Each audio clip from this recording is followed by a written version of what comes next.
Let's talk about the chain stitch. We're going to start making our chain by making a slip knot. You'll want to make sure you leave a 6-inch tail so you can weave that in when you're done.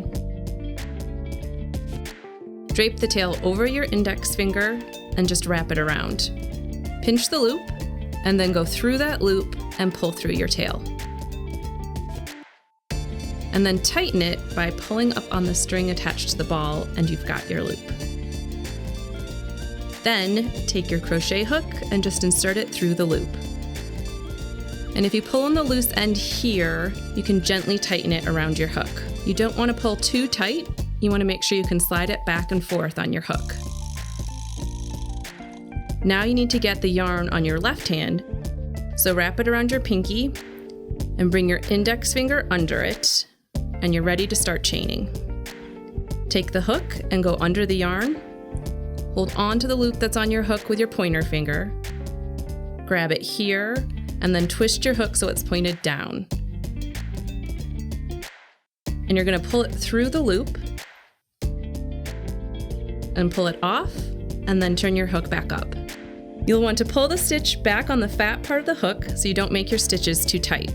Readjust and pinch the part of the chain you've started to make.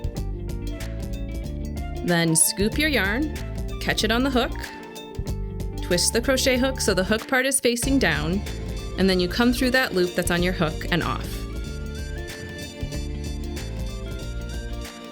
And bring it back on, adjust your tension a bit, and you can hold on to this loop again, adjust your tension and fingers here, and we're going to do it again. So you scoop the yarn there, twist your hook through the loop,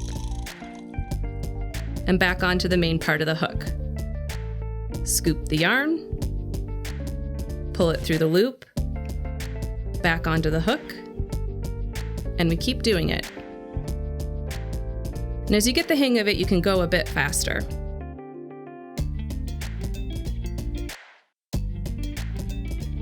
Once your chain starts building underneath the hook, you'll want to stop every so often and adjust your fingers and pinch closer to the top of the chain.